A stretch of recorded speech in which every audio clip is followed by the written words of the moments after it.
rewritten story with proper punctuation and new names at times. Life seems like an endless cycle of events that cannot be broken, even with the purest intentions and desires. Trials may fall upon the heads of the best people, constantly demanding their attention and strength, as if the world was trying to see who among them could become stronger. The cycle in Amara's life began when her father left the family, abandoning Yara and his daughter when the latter was only 13 years old.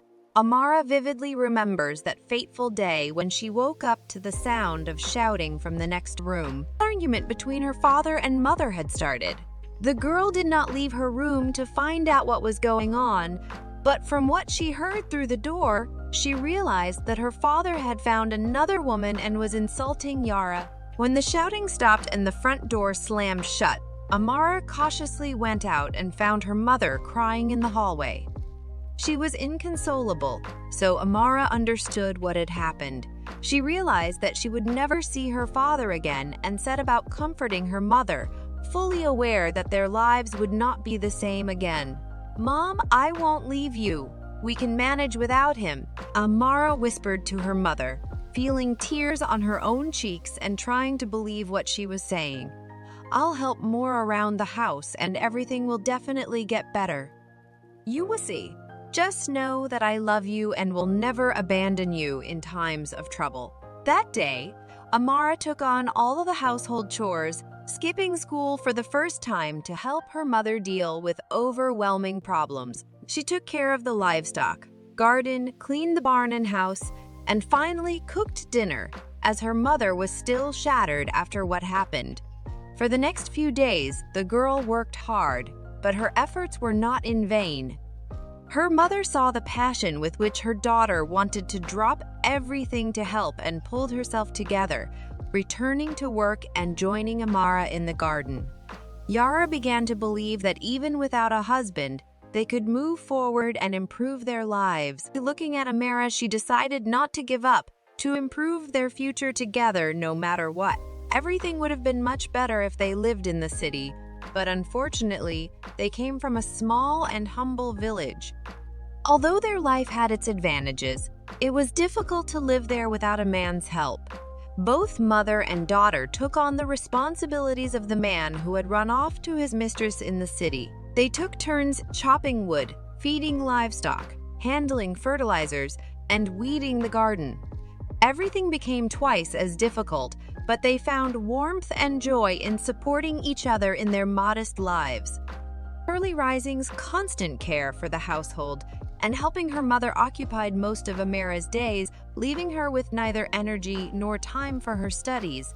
She tried her best, although her teachers were often disappointed. Amara sometimes fell asleep in class, did not bring her homework, or failed to score enough points on tests to get a good grade. Regardless of how much Yara scolded her daughter, telling her she could spend more time studying, Amara continued working hard alongside her mother to prevent herself from falling into despair that once overwhelmed her after her husband's departure. Because of missed classes, poor grades, and inattention, the girl received a certificate at the end of school. Not exactly bad, but not something to be proud of either. Such mediocre grades severely limited her opportunities to enter any prestigious institution, so she enrolled in a simple and remarkable college and trained to be a chemical plant operator, so that after graduation she could work at a factory in the neighboring town. If she worked hard, she would help her mother financially, and if something happened, it would not be far to go back to her home village. Yara promised her daughter she would continue working on their farm and sending her various vegetables, fruits, and possibly meat. Thus, Amara finished her studies and headed for the city, where she managed to find a job as an operator at the factory. However, life was not easy there either. The factory produced TNT and was more like an old and dilapidated warehouse that looked as if it might collapse at any moment. Workdays were incredibly long and difficult due to the intricacies of TNT production and numerous safety rules. Heavy protective suits had to be worn every day, even though some of them were so old that they needed to be patched. Old-timers had tips on how to stay safe because the factory administration could not provide all workers with necessary equipment. There was also old machinery at the plant. Although the technicians did their best to keep the equipment operational, it occasionally jammed or broke down, increasing the number of emergencies. Frequent accidents led to another problem: an incredible turnover rate. Some workers left after getting injured, while others couldn't stand the terrible working conditions. But Amara couldn't leave. She saw no other job opportunities for herself, and her responsibility to her mother didn't allow her to give up. So she worked, enduring the heavy protective suit and the very hazardous job. One thing kept her going. The harmful nature of the work meant that workers could retire early. She hoped to diligently earn her pension, retire, and return to her mother in the village to help her with the household. In the meantime, she had to endure the harsh working conditions, incredible fatigue, and the modest room in the workers' dormitory. Initially, she was surprised by the large number of people living in the dormitory. The building housed far more people than it should have. There were not only workers, but entire families living. During the first few weeks, Amara often reminisced about the peace and quiet of the village, the fresh air, and the absence of noisy neighbors. After all, the nearest houses were so far away, beyond the fields and gardens. Here, however, overcrowded rooms, constant noise from children playing in corridors where they were allowed created the impression of an anthill bustling with activity that never knew peace. The noise, clamor, shouting, and stomping made it difficult to rest amidst all this, but Amara soon got used to it. Fortunately, she was very lucky with her immediate roommates. One of them was a seasoned woman in her 40s who had once been married, but whose husband died in an accident soon after their wedding. This caused the woman grief, which led to her losing her child and remaining childless. Her name was Galina, and she often referred to Amara as daughter. This initially made Amara uncomfortable, but she eventually got used to Galina's kindness and care, which helped brighten her work. Galina led a team of workers in a workshop and often called them her children. She helped everyone with advice and deeds, and seemed to enjoy being useful and diligent at a job that many others couldn't do. The second roommate was a young girl, only 24 years old. At first glance, Lena seemed cheerful, coquettish, and frivolous, always batting her eyes at men. Slightly plump, but in a pleasant way, she had beautiful curves and tried to draw attention to her beauty from the opposite sex. She basked in compliments and flirted with almost everyone, but didn't allow anyone to say behind her back that she actually craved attention and numerous lovers. Only after some time, Amara learned that Lena had fled from her mother to the city. The latter was an alcoholic who had kicked her daughter out of the house, accusing her of stealing her boyfriend. However, when Amara heard the story for the first time, she noticed the extraordinary sadness in Lena's eyes and immediately realized it wasn't the girl who caused this scandal, but rather her mother's boyfriend being a scoundrel. The alcoholic mother did not believe her own daughter when she sought protection, support, and help from her. Lena hid her bitterness behind laughter, but Amara saw the immense pain and sorrow in her eyes and felt terrified every time she understood how painful it was for Lena when she remembered the past. Months passed, and Amara gradually settled into the routine and life with her neighbors, slowly getting to know them better. Although all three had been battered by a tough life, they never lost heart and tried to support each other in difficult times and helped in any way they could. Over time, Amara began to notice how sometimes at some celebration Lena would drink and then go away alone to cry quietly. One day, noticing again how the girl had headed away from the gathering celebrating another birthday, Amara approached Lena, intrigued that the normally open and cheerful girl had decided to be alone again. "Are you okay?" Amara asked awkwardly, looking into her friend's tear-filled eyes. "Don't pay attention to me, Amara," Lena replied. wiping away her tears and giving a forced smile. "I just remembered something. If you want, we can talk about what's bothering you." "No, my friend, there's no need." Lena shook her head. "Better go back to our friends. I'll be fine, I promise." And although Amara didn't want to leave Lena alone, she insisted that she would be left in peace. Later, after the gathering ended and everyone left and Lena went to sleep, Galina told Amara that Lena cried because of her past, remembering how her own mother and boyfriend had been cruel to her. But there were still good days in their lives. Sometimes Amara would get all sorts of pickles, vegetables, and even meat from the village. And Galina would manage to get bonuses for the kids in the workshop, or Lena would bring another gift from one of her suitors. All these little pleasant things brightened up their hard lives and routine in the dorm. There was something special about this warm cooperation between the neighbors, and Amara began to understand why Galina and Lena didn't want to leave the dorm.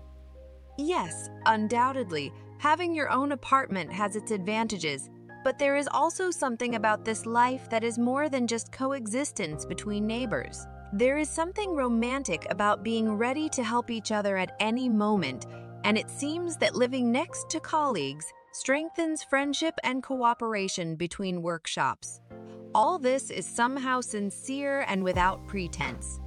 Although sometimes there are screams and quarrels in neighboring rooms, nothing seems to break the people who live in the building, and everyone finds the strength to reconcile, apologize, and improve each other's lives through gift, heartfelt conversations, or advice.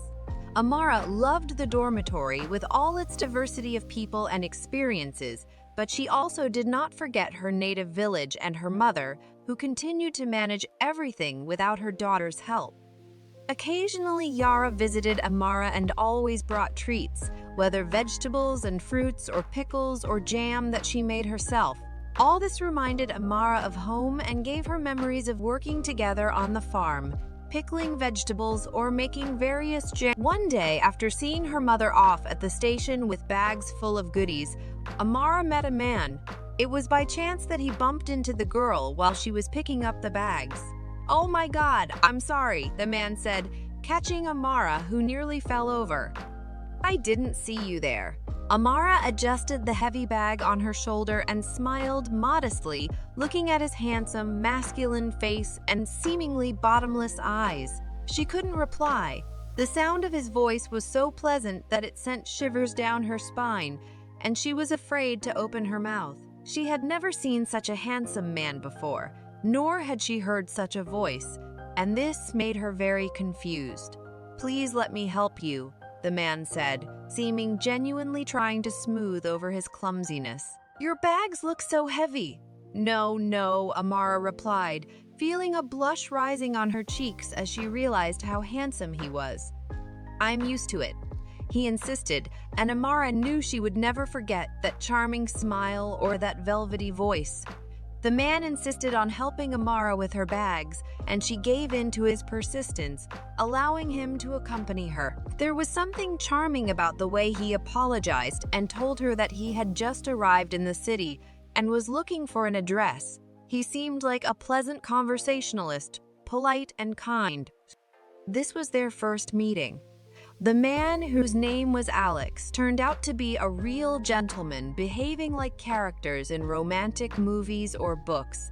He was courteous, gentle, and kind, spoke beautifully, and every time he showered Amara with compliments, she melted at the sound of his voice. He treated her as if she were a real princess. It didn't bother him that she worked in a factory and wore protective gear every day while working with dangerous chemicals. He didn't care that she lived in a dormitory and was originally from a small village. On the contrary, he seemed genuinely fascinated by her beauty and her stories about working at the factory. The incidents that periodically occurred there delighted him almost. But her roommates were not so carefree and trusting. Galina silently watched as Amara and Alex's relationship developed, while Lena could not hold back her warnings. "Be careful, Amara," she would say when her friend returned from a date. "Your Alex might be sweet, but he might deceive you." "Oh, Lena, he is such a darling. He listens to my work stories as if he has never heard anything more interesting. Amara replied with a smile. That may be true, but you must understand that men often find beautiful women attractive. You are a beauty without a doubt, but just be careful with men, okay? And although Amara dismissed her friend's words at the time, over time Lena turned out to be right. Her words were almost prophetic. Their relationship developed rapidly. At first, Alex was attentive and romantic, showering Amara with compliments, arranging surprises, giving her flowers, taking her to the best restaurants in the city. Amara felt on top of the world, believing she had found the one with whom she would spend her whole life. However, over time, the relationship began to change. Unnoticed by Amara herself, she began to see that Alex had stopped showing the same care. Instead of warm hugs and heartfelt conversations, he increasingly spent time on his phone and preferred to be with friends rather than with her. His attention became fleeting and superficial, and romantic gestures vanished like morning mist. Amara tried not to give it much thought, excusing Alex by telling herself that he had a lot of work and worries and that these were temporary difficulties. But with each passing day, it became harder for her to ignore what was happening. Alex began treating her not as a loved one, but as a secondary character for passing the evening. He no longer cared about her wishes or feelings. He didn't even ask how her day had gone, nor was interested in her concerns or dreams. He simply used her company because it was convenient to him. Amara tried to talk to Alex to explain what was troubling her, but every time he brushed her off, promising that everything would get better and that they just needed to wait a little longer. She waited, hoping that he would change, but nothing happened. He had won her attention and affection, and now he was taking advantage of her presence without giving anything in return. She dreamed that someday everything would be better, that Alex would propose to her and they could start a family. However, it turned out that Alex was not the romantic man she had imagined in her mind. When she became pregnant and told him, he changed his attitude and left her. Amara never saw him again, and she couldn't reach him. The scoundrel ran away like a coward, leaving Amara pregnant and alone with her problems. Amara mourned for a long time. She cried not so much because of her love for Alex, but also because she trusted his sweet words and charming smile. However, Galina and Lena supported her and comforted her as best as they could. They forbade Amara from considering abortion and promised to help her with everything. "We will not fail," Galina said with maternal authority. "We will take turns looking after the baby and caring for him. If necessary, we will buy everything that is needed." "Do not worry, sister," echoed Lena. "We will never abandon you. Everything will get better. You will see." Amara listened to her friends and calmed down a bit, realizing that making a radical decision based on some scoundrel's actions would be unfair to the little life growing inside her.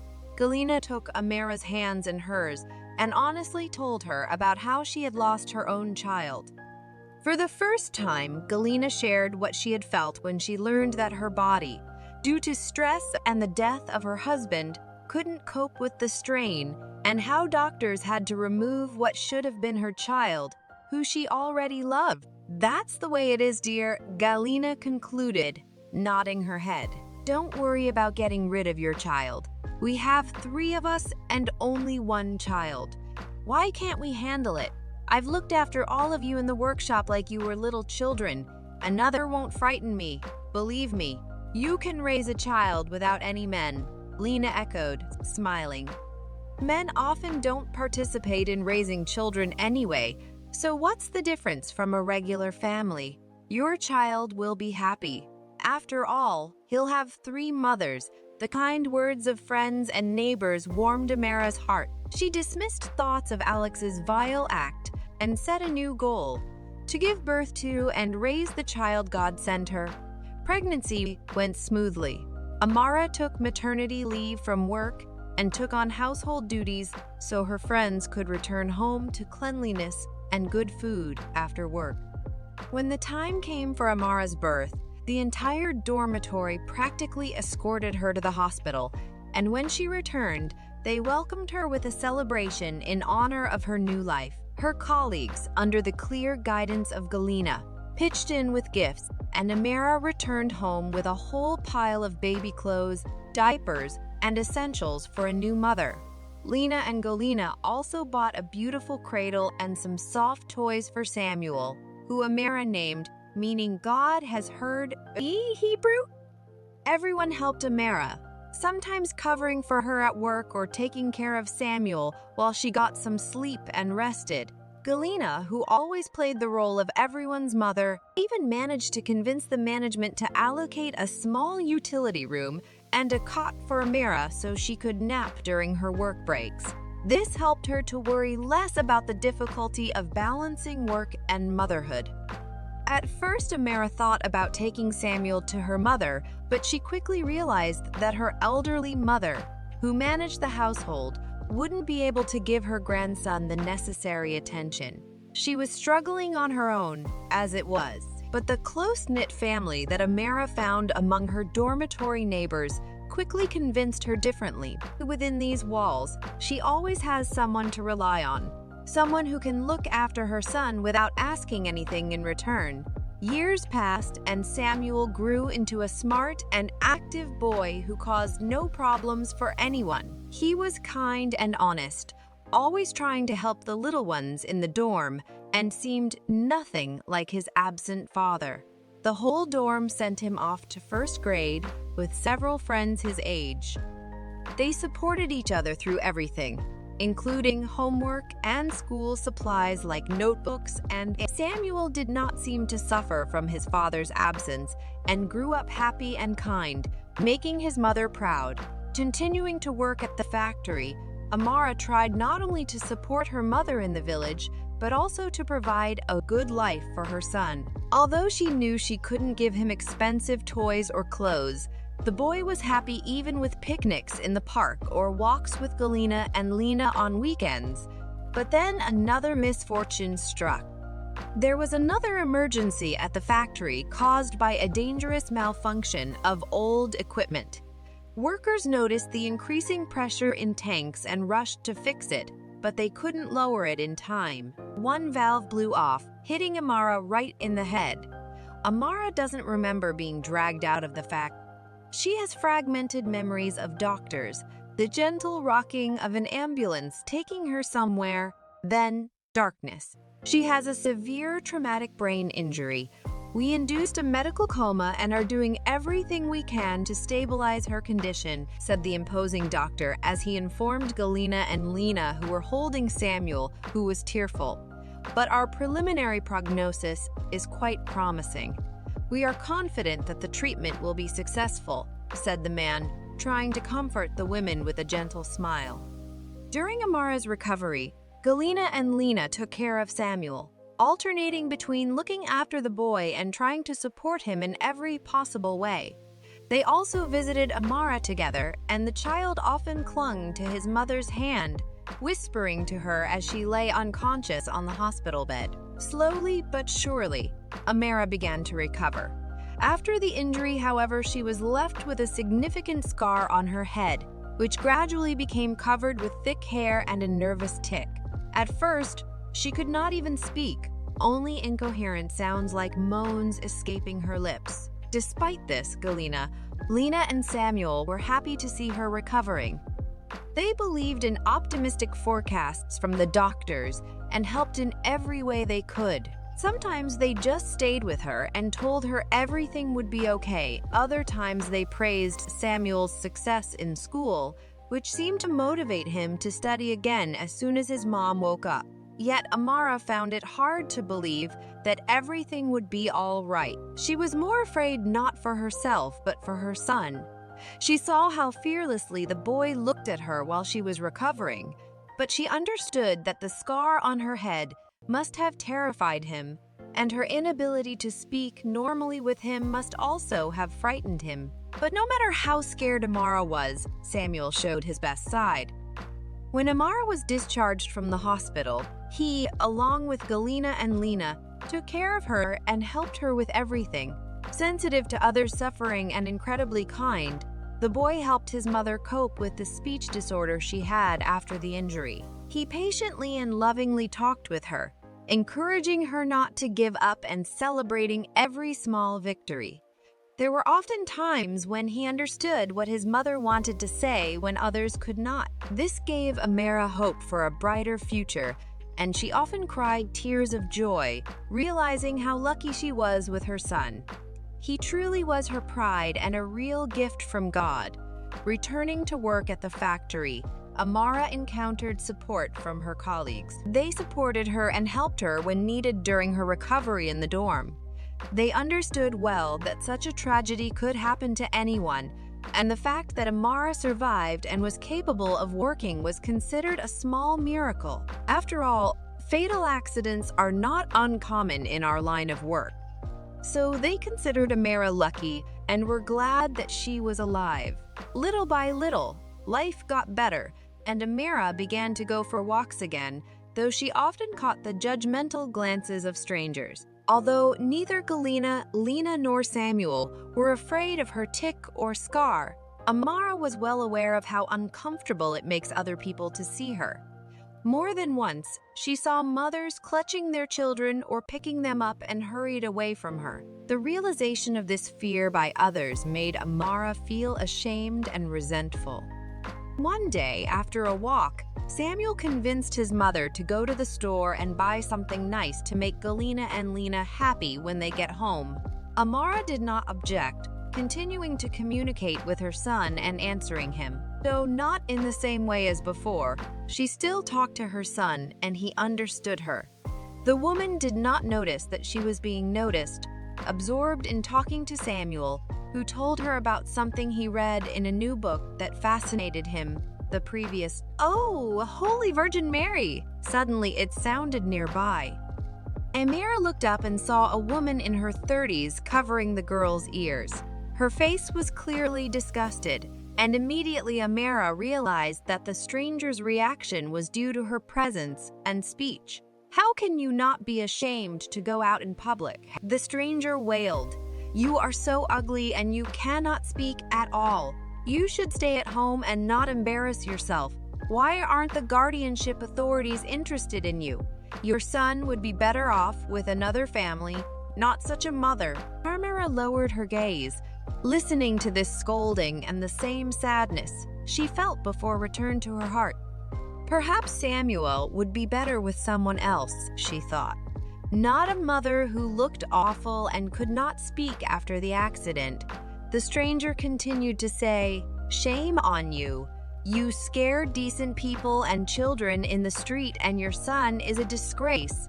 You should have stayed home." Amara wanted to leave the store, but Samuel suddenly grabbed his palm from her hand and walked towards the stranger and his daughter.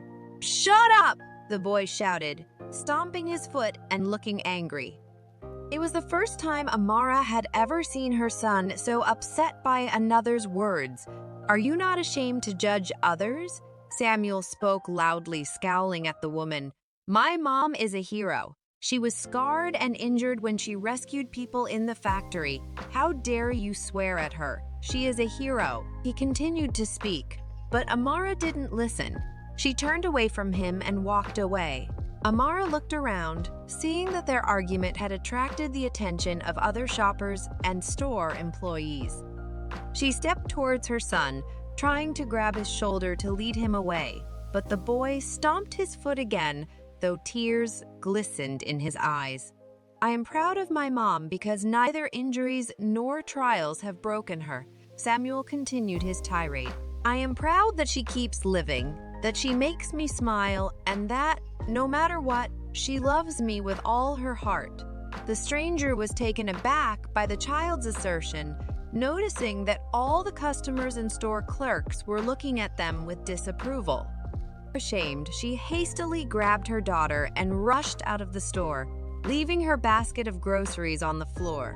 Amara hugged her son tightly, brushing away the tears on her face. She whispered to him, feeling his arms around her neck. "Thank you. You've given me more strength today than I ever thought I could have." Samuel tightened his hug, and Amara felt the sincerity of his love and pride. She realized that, no matter what others thought, she had something far more valuable: the unconditional love and respect of her son. From that day on, Amara walked with her head held high, not just for herself, but for Samuel, who had defended her so fiercely. The support of Galina, Lena, and their dorm community only grew stronger, making her feel like she had an extended family.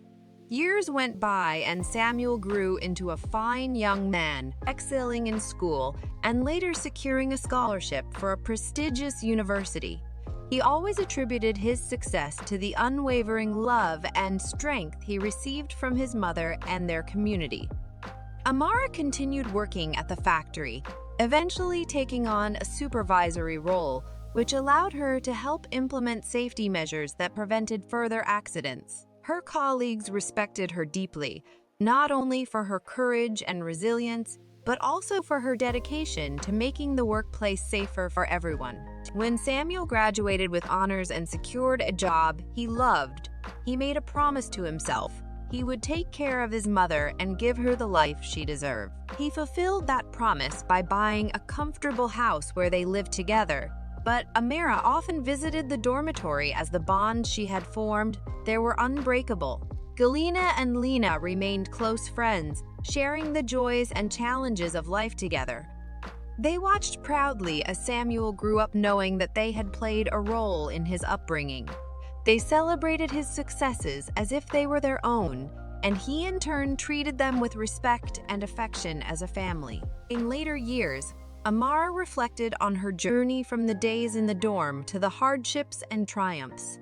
She realized that despite the trials, her life had been rich in love, friendship, and resilience. She felt grateful for the support of her community and the strength of her son, as well as the friendship of her sisters. Amara's story is one of perseverance and finding beauty in struggle. She turned her hardships into stepping stones and ultimately lived a fulfilling and joyful life